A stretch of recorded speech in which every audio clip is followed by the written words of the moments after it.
Good evening, historians, and welcome to this live stream review on the long essay question on world religions from the 2018 AP exam. It's 2 weeks until the exam. I'm seeing a little bit of anxiety in the chat.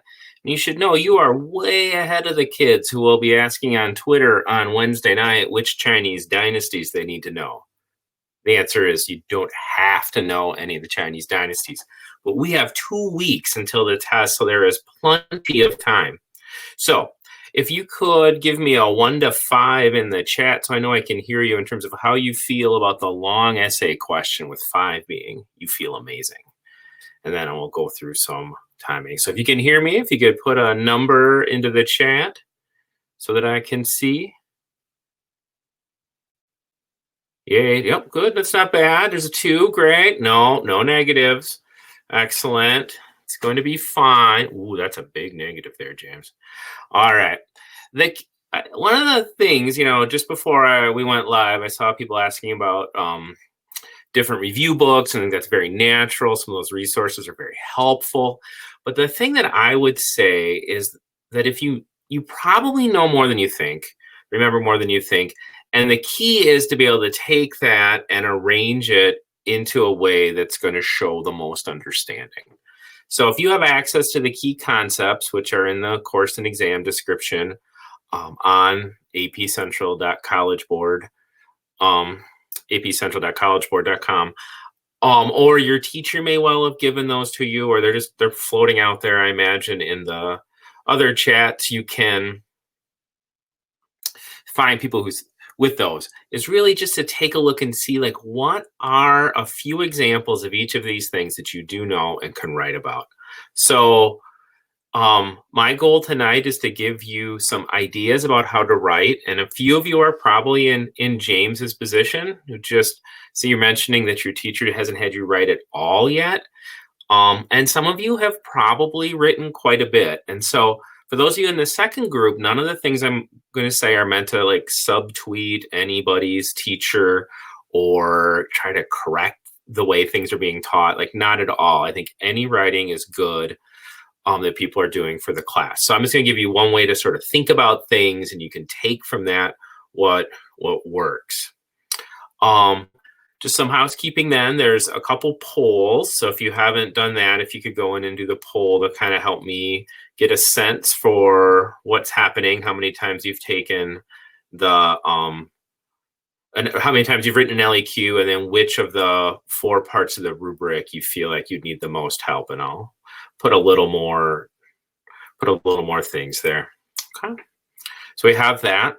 And then there's questions. We have 4 questions in here already, so you can park more questions or upvote people's questions. There's one here on cramming. Cramming is a bad idea, and the reason why has to do with brain science, and that is that really what you need to be able to do is explain the things you do know. And in this test, you need to have a lot of working memory available to be able to break down the stimulus. So it's not like a test, there's going to be no questions, or there's like 10% of the test where there's no stimulus attached to it. Now, the LEQ is part of that.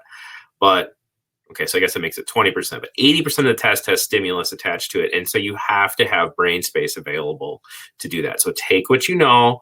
You can go ahead and just add a little bit every day to look at that. And I will definitely, that question that's getting a lot of upvotes there, I will definitely be talking about that. I think if you don't know much, you still can write, get 3 points. And 3 points is going to be at or above the mean on the LEQ. And that will be enough. That's passing.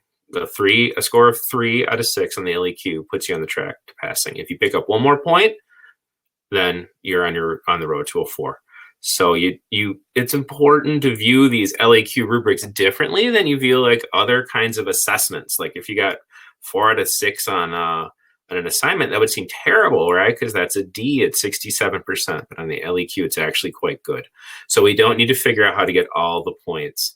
I want you to be in a position to be able to pick up 3 points in a short amount of time, and then pick up 5 or 6 points if you have more time to devote to it after you finish the LEQ.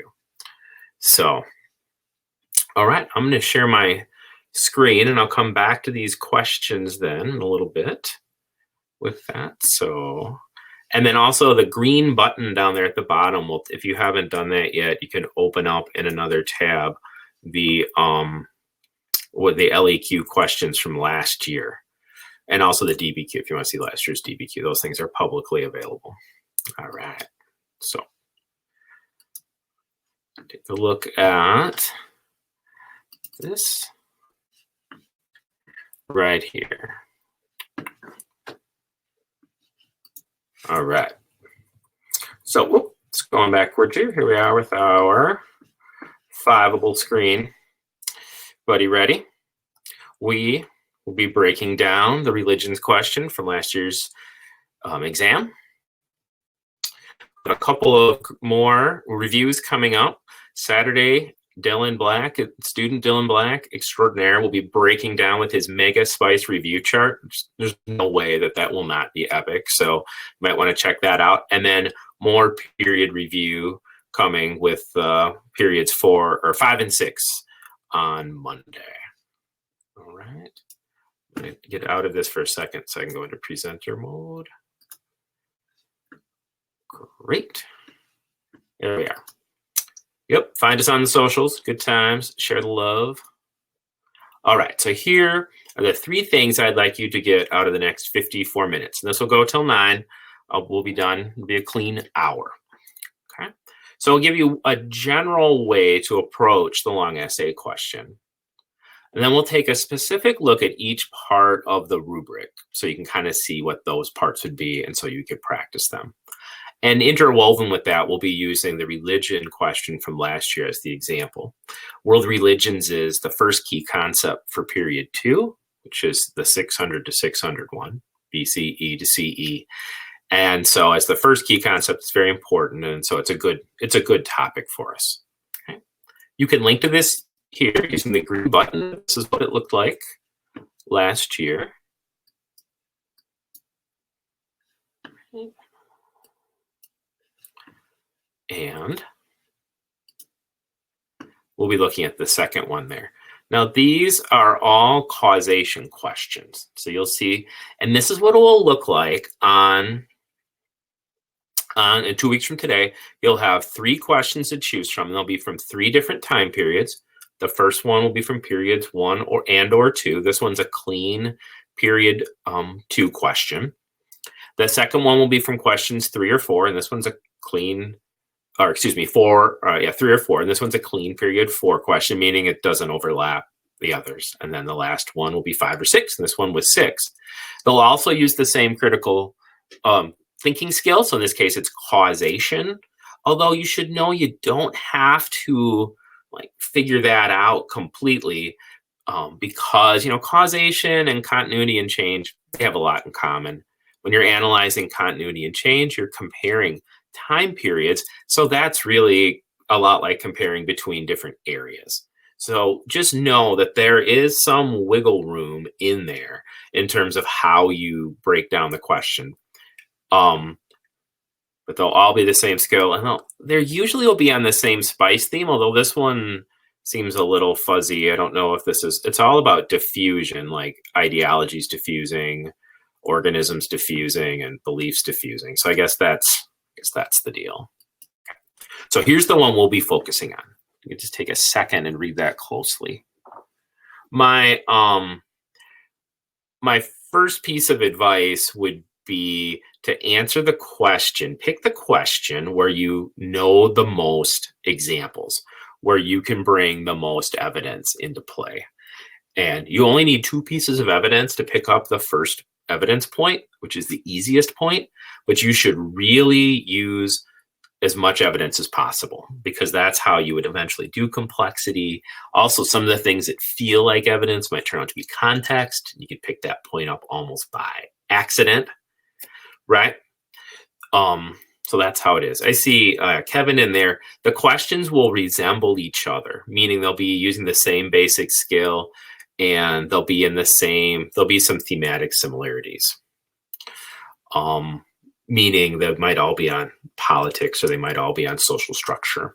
Okay, you'll see that I wrote in some example questions that I'll share that you can practice with, and those are all social. That's like how I did it. So, okay.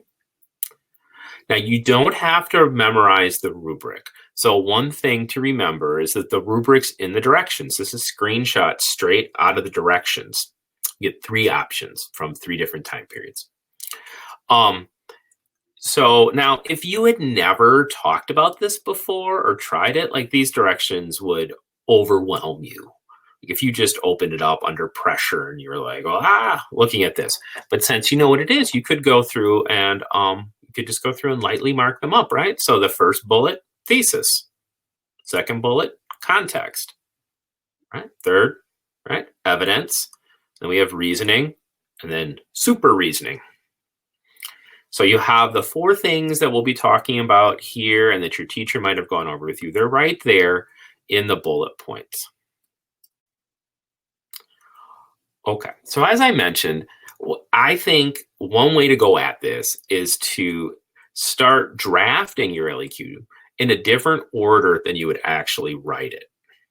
So the idea is, which of the questions do you know the most about? And what most means is going to be specific evidence. Like what? So that would be something, that'd be examples. We're going to go over some possibilities of that. So for this topic, you might already start thinking, like, what are examples? Okay. Well, it's asking about world religions, and it gives 3 in the example. So, like, do you know something about one of those, either how it started or places that it spread to? If you even know where it started, that's going to give you some possibilities, for the religions.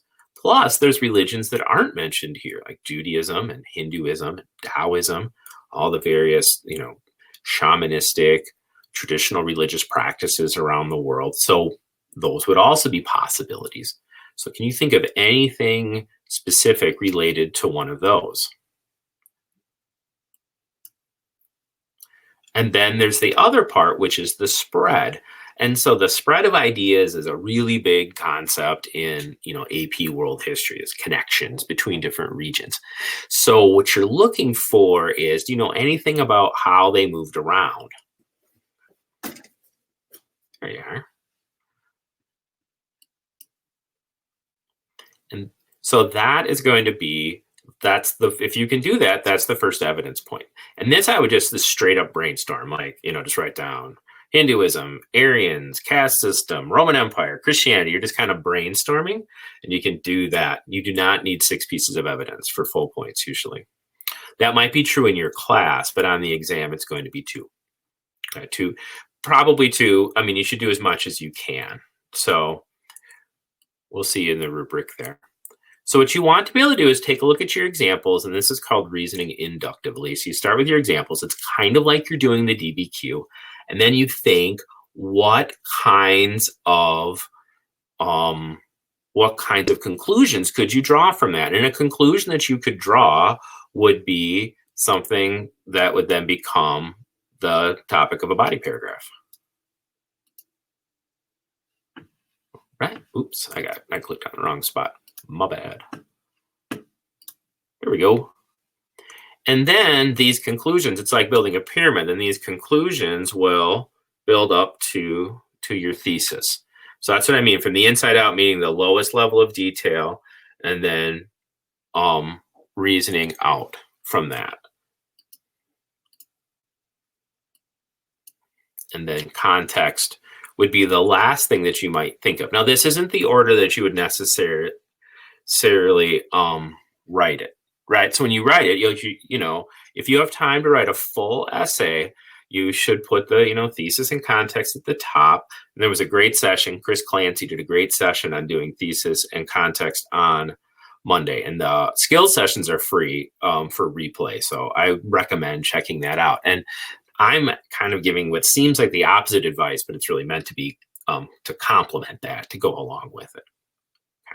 And we'll talk about context. So we're going to talk about drafting the essay in this order.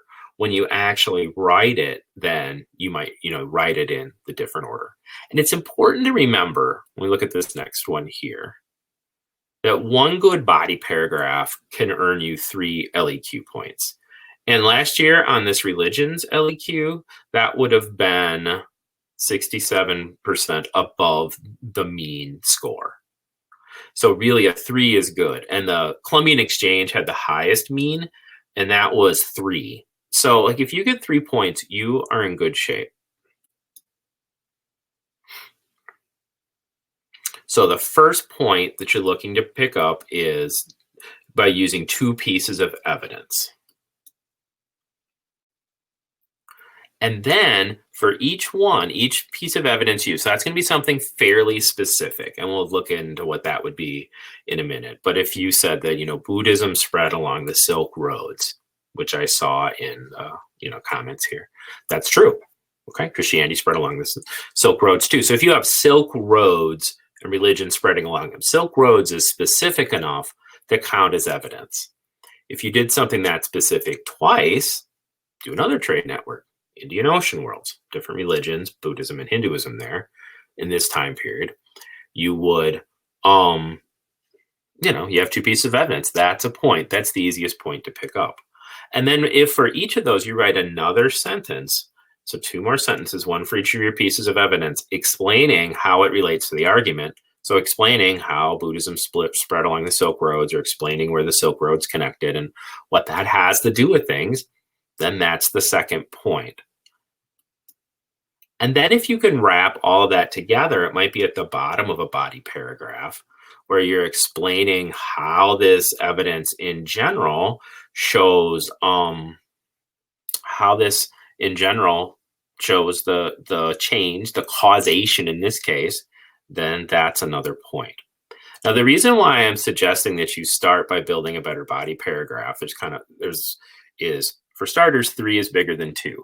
So if you get to the end of the essay and you have 15 minutes left, and that's possible, right? Because the DBQ eats up all your time, and the DBQ is worth a lot more, so you should put more into that in terms of your exam score. And you get here and you have like even 10 minutes.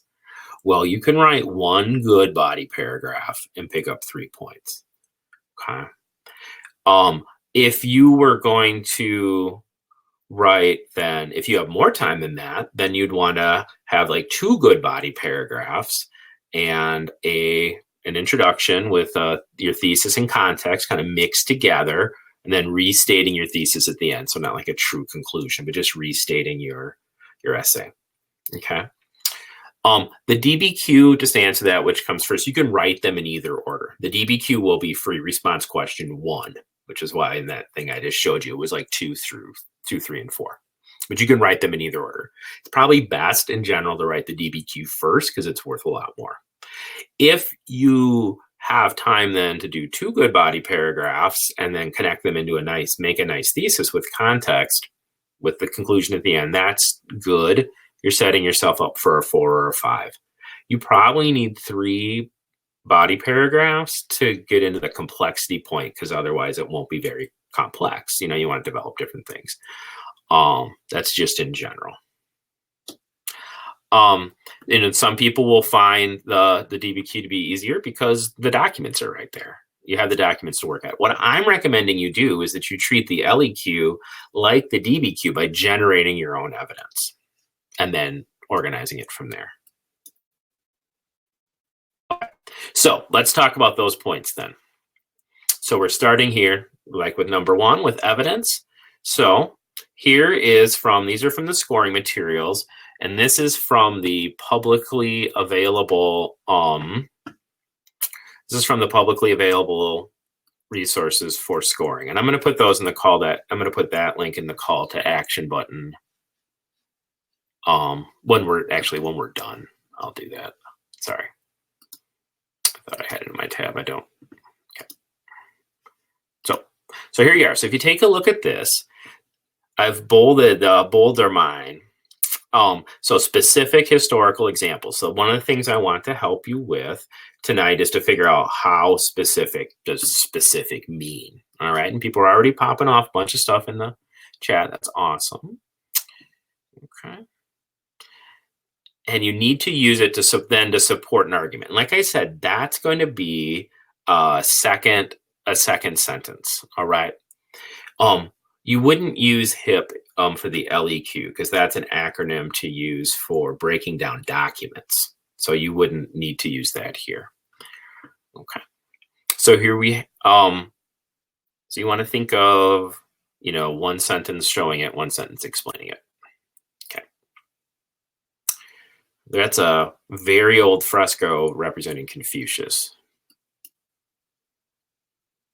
So here are some possible areas for evidence that came from either the scoring materials that are publicly available with this question or things that came to my mind.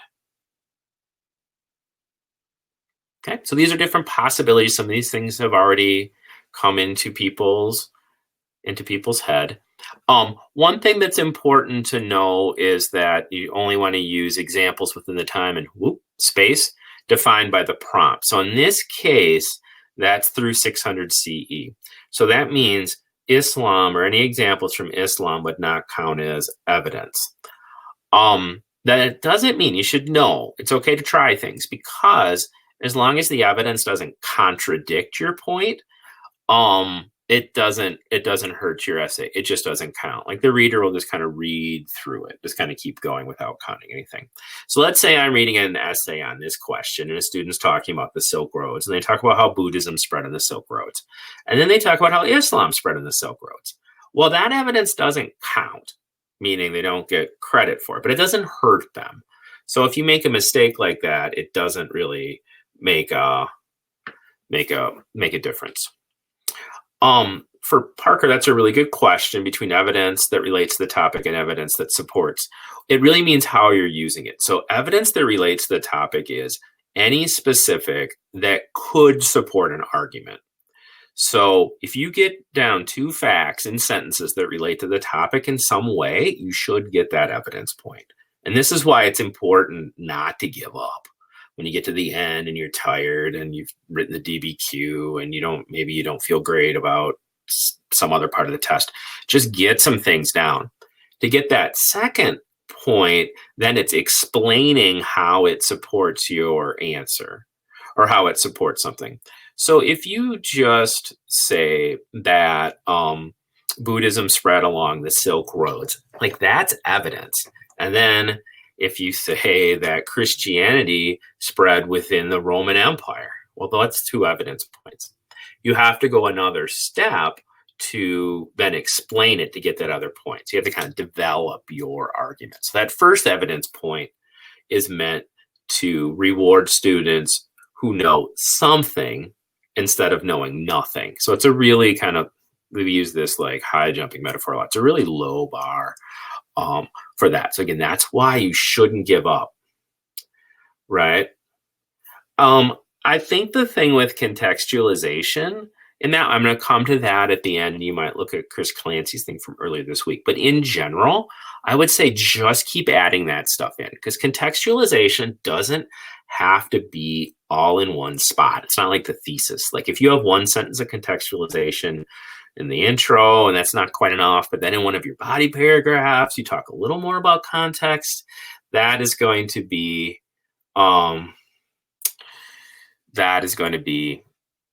something that the reader will mash that together. Your thesis, you can't do that. Your thesis has to all be in one spot, but all the other points, the reader can kind of be like, oh, I see some of it here and I see some of it there.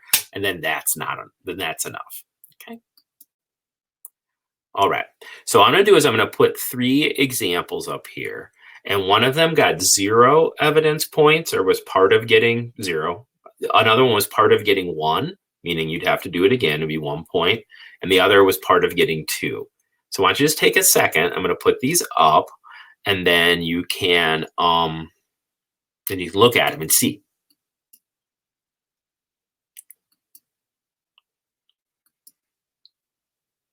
All right, so you have these 3 here. One of these is a 0. One of these, it's like 0 quality. Remember, you have to do all these things twice. Another one's at 1 quality, and the other one is at 2 quality. So you should be able to see which one is at which one's at the 0 versus 1 quality. I think the 2 one should be pretty obvious. Right. So what separates A? People are, yep, what separates A from C then? Now, these things are all true. So none of these things are false. But what is the word in there in A that separates it from C, that makes it evidence? Okay, so you see in there, right? Oh, a little Edict of Milan. That's right. I bet the readers on this question read that a few times. So having Emperor Constantine in there, I think you can do, just to sidetrack this context discussion, keep trolling. You can do context, I think, in 2 sentences. Okay, maybe 3. Yes, Constantine makes it specific. Now, if the C is correct, there's nothing wrong with that. You know, just keep writing, right? So after you write that, you might write that sentence like that because you're under pressure and you read that and you're like, oh man, that doesn't say anything. Just keep writing. It's fine. There's nothing wrong with that. That's true, right? So on we would go. Right. You all figured that out. Okay. So that's what you're thinking. So things, when I say you're brainstorming your evidence, it's things like that. So you think Christianity, you're like, okay, what's one specific thing, right? Well, Constantine, that might be one. Okay, lots of possibilities though. Okay, what's next then is reasoning. So this would be the 3rd point for our super body paragraph. Okay. Reasoning needs to explain why. So, I mean, here's one way to think of it. You have to have a reason. So if you just say that trade routes caused the spread of religion, that's true, but it doesn't give a reason why it's true. So you have to provide some kind of reason. Okay. And the best way to think about that is to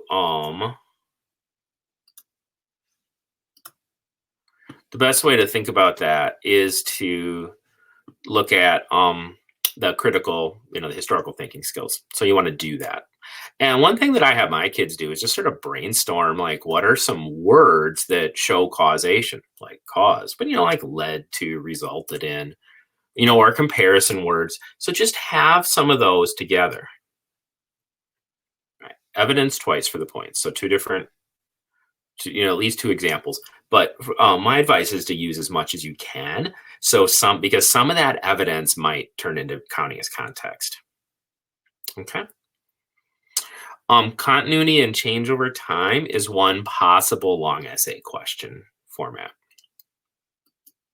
Okay, so here's what reasoning would look like. And these might be worth writing down, or I know Tan shared the slide, the link to the slides in the stream, and I'll share it at the end too, so you can look at that. So this might be a useful phrase. So let's say you had a CCOT prompt, and what that would look like is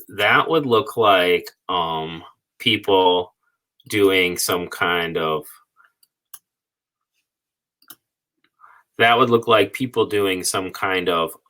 it might say evaluate the extent to which there were changes from here to there, from across 2 different points. So then you would either say it changed a lot, or like as a thesis, or it mostly stayed the same. So what you would need to have is some sort of reason. So you could say, like, before 600 BCE, things were whatever they were, and this continued by, and then because. So you have to kind of say why. You want to get the because in there. That's the important part. So this is a sentence frame for that. And then similarly, the one we have is a causation question. And what this would be, it would be like a baby thesis, and it would be in one of your body paragraphs. And if you have 2 of these, then you can combine them together to make your thesis. So this one, you can just say, trade routes caused the spread of religions because they made it easier for missionaries to move around. So you're just explaining that. And then you give your example would be one piece of evidence being whatever, an example like Buddhism, say, or Christianity. You can even talk about Judaism spreading, even though it wasn't evangelical, Jewish communities set up along the Silk Roads. Okay. Comparison, it's obviously two possibilities. And the prompt is going to look something like evaluate how similar things were. If you ever see that, you can always say they're not similar at all. They're quite different. But again, you're saying here would be the key if you have a similarity question. And that would be to use both things in the same sentence. That's the key to when you have a comparison question. Okay. So I think this slide here, if there's any slide that you might look at and use when you're practicing, it might be this one here. Okay. So if you have two pieces of evidence that you explain, and then you finish that off by explaining in general how what's happening is a cause or a continuation or how things compare, you are actually on your way to getting 3 of the points. And then if you do that again, create a thesis, you're all set. Okay, so here's the prompt again. And these are all possibilities for reasoning, and there's a lot more than that.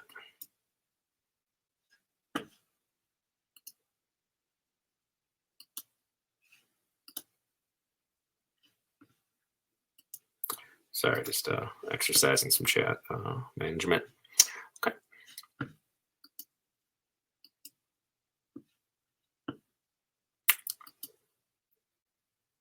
Okay, so the key thing will be kind of what comes after the since, or the by, or the because. Okay. And really, at this point, I know people are freaking out about knowing enough stuff and what they can memorize. Figuring out what you do know and then how you can combine it together to make sentences like this is going to be much more useful. So you want to get above that 1. Like if you memorize a bunch of stuff, you get the first evidence point. But you have to, if you memorize less stuff, but you can work with it, then you can get the other kinds of points too. Okay. These are all possibilities. All right, I'm gonna leave the thesis slide up there. I'm gonna take a second and go ahead and look in the questions here. So if anyone has any other questions, take a look.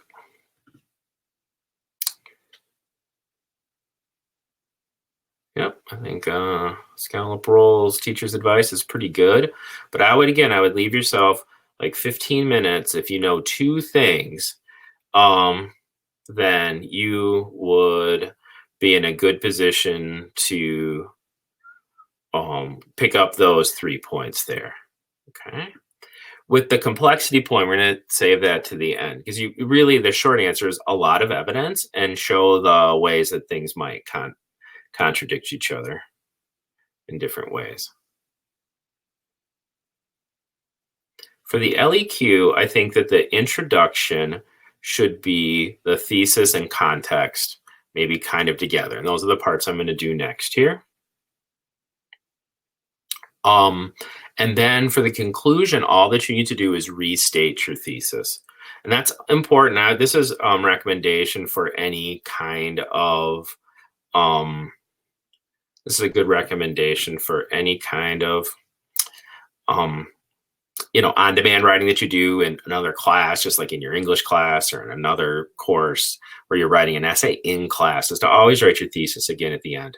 Because the second thesis, if it's better, that's the one that the reader, the person, assigning the official score, that's what they'll use for, your score. So, and as you're writing, your ideas might shift a little. And so always just write that at the end. Okay. So at the beginning, context and thesis, then some body, and then conclusion at the end. But what I'm encouraging you is if you're stressed out when you get there, you don't have enough time, is to write a body paragraph instead of starting in with the thesis. Okay. Okay. I'll talk about contextualization. Well, if you don't know anything, you're not going to get any points. You don't need to know everything. That's the important thing to know. Like for this world religions topic, it's a whole course in college on these religions during this time.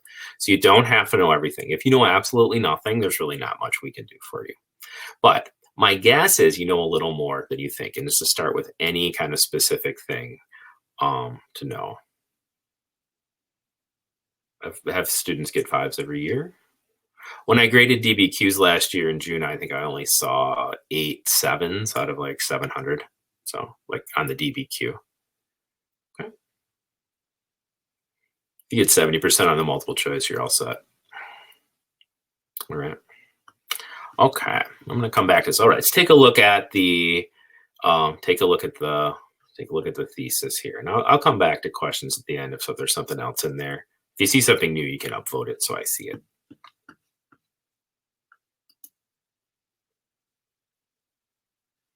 No crying. All right, so let's take a look here at the thesis then. So here are the things that the thesis needs to do. So it needs to be on topic, and it needs to be original, which means it's more than just restating the thesis. Although you should know that, if you just restate the prompt, that's not wrong. It doesn't count as a thesis, but then you might just use that, just keep writing, right? Just my best advice, honestly, is just to keep writing. So it's okay to do that. It has to be correct, like historically defensible is what they say. And it can be in either spot, like I said. Okay. In this case, you should know that there's lots of different ways to write the thesis. Like some students might write one that's entirely focused on the Mediterranean and Christianity. Others might not mention any one of the religions in the thesis, because you don't have to do that. You just have to mention the factors. Okay. Unlike what you might do in your English class, or what you might do in a polished essay for a history class, know that this can be more than one sentence. And in fact, they most often are. It's the kind of thing where if you had a lot of time, this is a first draft, then you would, you'd have time to do it. Okay. You're not bound, in this particular question, you're not bound to those 3 religions because they're not in the prompt, they're in the little background part above it.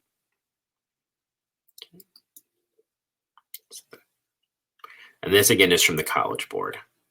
So it has to evaluate how such factors. So that's the thing. You want to analyze, how things, changed, like what caused things to change. All right, let's take a look here. One of these is a winner and one is a loser. So one of these theses is acceptable. These are both examples provided by the College Board of acceptable and unacceptable. So you can find the winner. Right? Is it the spread of Buddhism and Confucianism to China show the military conquest was the most significant factor in spreading religion because rulers preferred to force others to accept their ideas?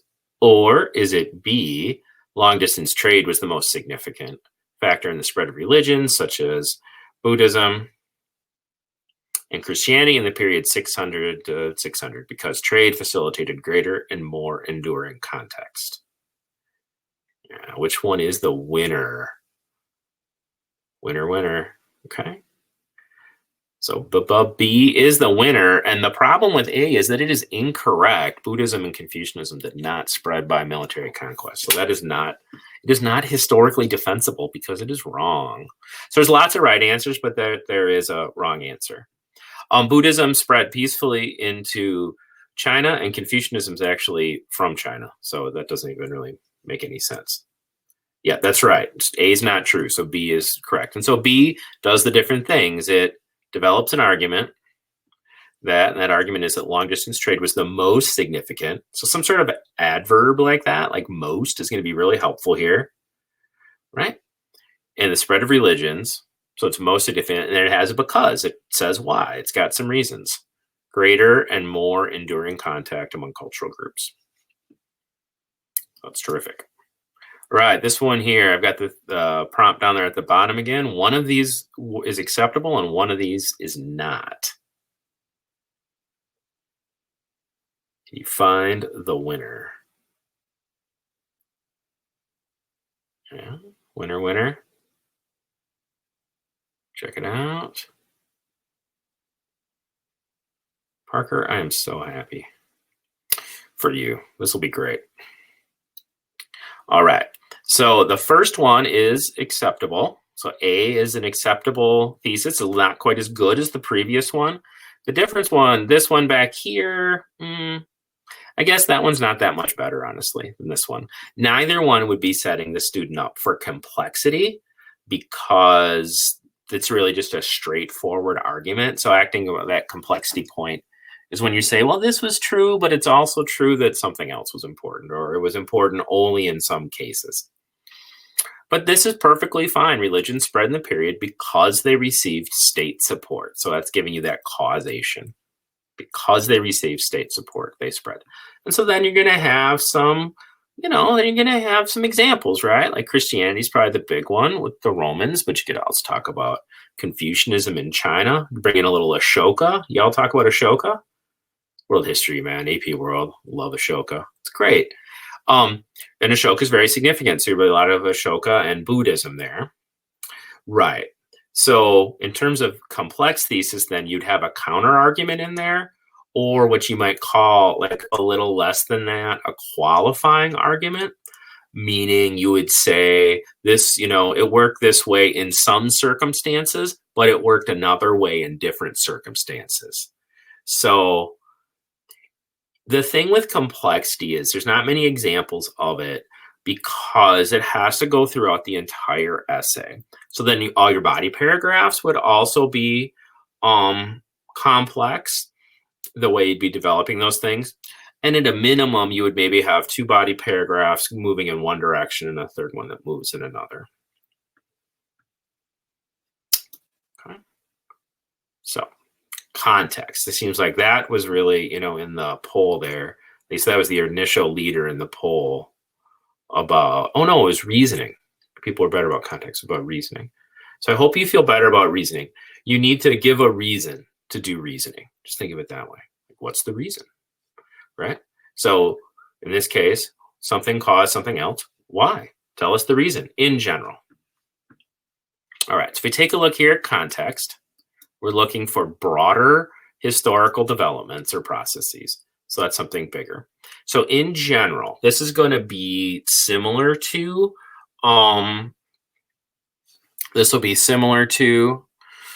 evidence, but it's going to be broader. And we'll take a look at some examples to kind of see. Looks like.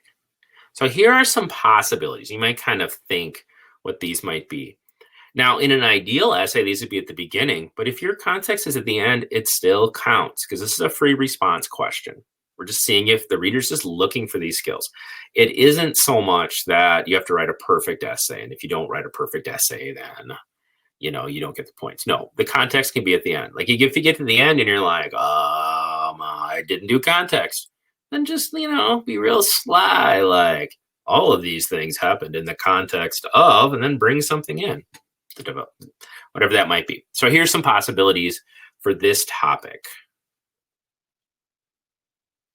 So one way to think of it is the main topic here is on religions, right? And so then that's culture. And so then you can think of the other spice times. Okay. It's we'll be going an hour, so you have about 15 minutes here. So other key concepts. So then you could talk about politics, right? Or economics like trade, or environmental interactions like migrations. Okay, so you can think of other themes. It could also be, so here's the thing, context is going to be a bridge between things that are outside of the prompt and things that are inside of the prompt. Yeah, some teachers use Persia or sprites or grapes or pirates. They're all just ways of keeping track of the main themes. Yeah, not everyone uses spice. So you might have used, Persia was one I know that I've heard, but politics, social, intellectual. Yes, if what you have is correct in general, so this is in response to Kevin's question about accuracy. It's the same thing as with the evidence. So if some part of that's off or wrong, as long as it doesn't contradict the correct part will still shine through. One of the ways that these things are graded differently than how kids typically experience grading, it's kind of good news, bad news. Typically, kids experience grading as like starting out with all the points, and then things happen where they lose points. So you start out with 100, then you get 2 questions wrong, now you have 98. That's still pretty good. Or you start out with 100 and you lose 40 points, and that's not so good. Then you're sad. But the way this works is everybody starts out with 0. And so the reader's just looking for those things. So the good news with that is if you make a little mistake, you don't get docked because there is no docking, unless it just confuses things so much that the reader can't figure out what you're talking about. Okay, so it is good to try things. Don't just make stuff up because that's irritating. But, it's okay to try things. So you might, if I go the one before that, the previous time period then. So in this case, the context could be like if you were going to write about, say, Judaism, you could write about Hebrew monotheism before. You could write about Hebrew monotheism before Judaism was codified or written down in, like the 500s BCE. Or same thing, people were talking about Hinduism some initially in the chat. And that you could talk about the Aryan migrations and bringing in some of those ideas and the pantheon of gods that come to inhabit Hinduism. That's context because it's not directly responsive to the prompt. It's like, it's around it. Okay. You can also go outside the region on some prompts, but not on this one. Like, meaning this one doesn't give a region, so there isn't a region to go outside of. But if you had, say, like the question number 3 that people saw, which was question number 3 in there on the Columbian Exchange from last year, and it was all about the effect on the Americas. So talking about things that were happening in Europe or Africa or Asia, those would be context. And they always say that you can use context can be something that happens afterwards, but I've never seen that done. That doesn't mean you can't, but it would be tricky. So I'm not going to recommend it because I don't know how to tell you how to do it. But I think those other 3 things are the possibilities. Okay. So let's try another little quiz here. Oh, wait, one more thing here. So what do you need for context then? So one thing way that kids will know something and not pick up context is you're not going to get complexity for just an additional body paragraph. It has to run through the whole essay. So, all right. So if you take a look here, you have to be explicit, meaning like you have to say how the context relates to the topic. So what that usually winds up meaning is you want to bring the use something from context. So let's say the rise of empires will be your context for this particular prompt, which would be very appropriate. You need to talk about empires and religion at some point in the same sentence, right? And I would put it in the beginning and the end, like some people are suggesting, or do it as much as you can. But again, if you have limited time, just do a body paragraph. Okay. So there's 3 parts. This would be another slide that's probably worth printing or writing down or something. So here's my 3-step plan for context. If you do this in 3 sentences, that should be good if your sentences are correct. Okay. So you state whatever you think the overall context is. So that could be empires, or it could be trade routes, or it could be migrations, but whatever that is. And then you give a specific example of that. So that the reader knows that you know what you're talking about and you're not just making stuff up, right? So if you say empire, during this time period, many powerful empires rose. Okay, that's cool. And then you give an example. For instance, the Han Dynasty in China established control over a large area of what is today China and established Chinese culture. So you just give something specific, and it could be Mauryans, Romans, Persians.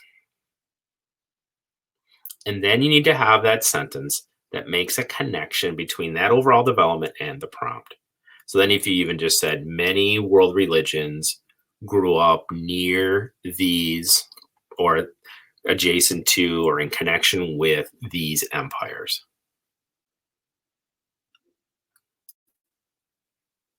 All right, if you take a look at this, this is another way to think of it. One of these is context and one of these is evidence. Take a look at the slide here. One is context, and one is evidence.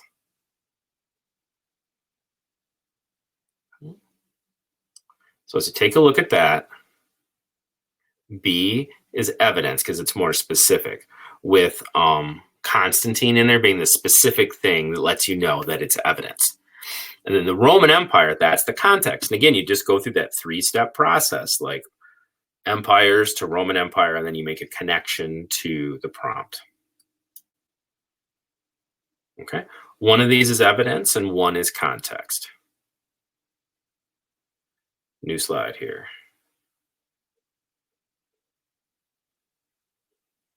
Okay, so B is context. And then if you were to bring in Sogdian and merchants, like that is, yeah, that's a big deal. That's good. So these are all giving you examples of context. So growth of the Roman Empire would be something that could be context. And Silk Roads could be something that's context. Okay, and then here, another empire. And then Ashoka there would be the evidence. Yeah, so that's why things like the Mongols are such a big deal. I mean, that's period 3. So you wouldn't bring that in here. But because they covered so much territory and so many, they're context for a lot of other developments. This is context in 1 sentence. I recommend that you write 3 sentences, that you aim for that for each of those parts, but it does show you how efficient it can be.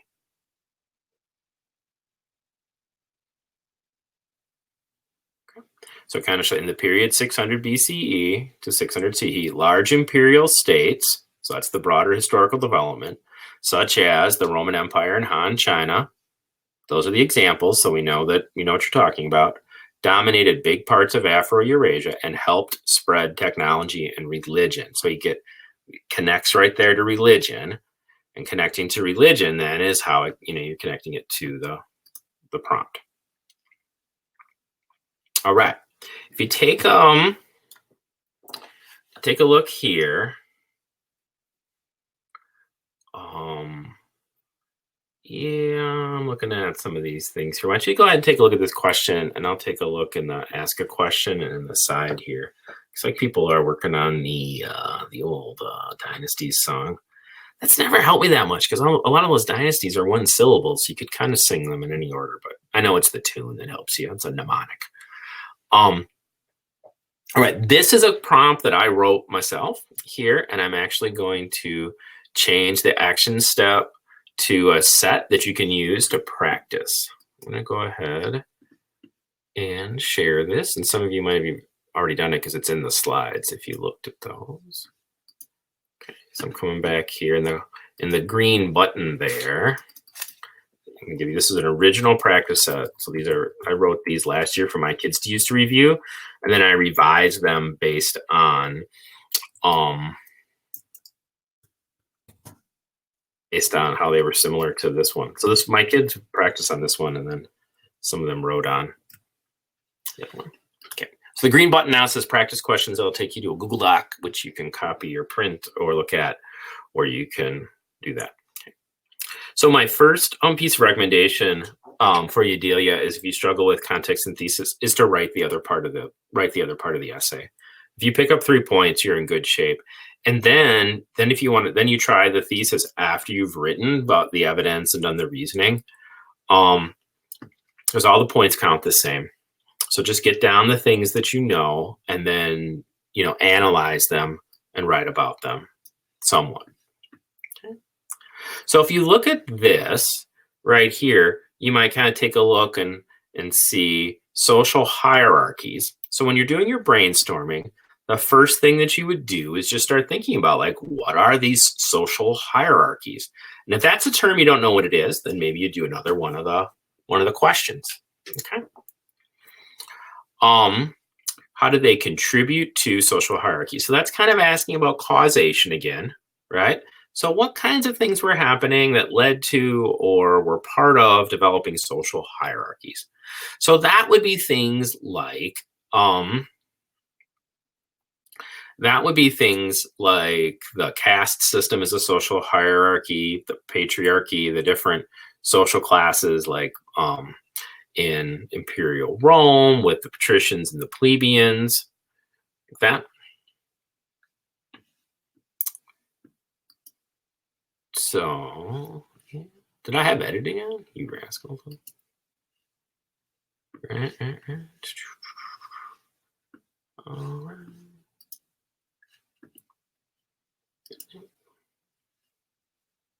All right.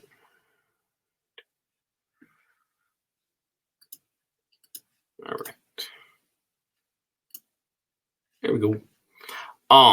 So if you take a look at that, so you're thinking, well, what might contribute to that? And so then for your context, then you'd be thinking of things that aren't social. So that could be like religion or government, or economics, like different economic sections. So if you're looking at this, so develop an argument that evaluates how one or more factors contributed to social hierarchies.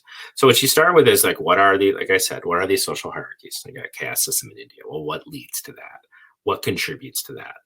And those will be your pieces. Those will be your pieces of evidence. So like economic specialization, that could be a thing, right? That leads to that. And then if you were to name a caste like Brahmins or Sudras, or if you were to use the English equivalents like warriors, if you were to do that. Or you could talk about patriarchy. So what contributes to the patriarchy or male domination in these places? You might talk about religion, religious rituals, how like say in China, the father's performing the rituals. So that'd be a way that religion goes ahead and relates to this. Filial piety. So then filial piety, that would be evidence.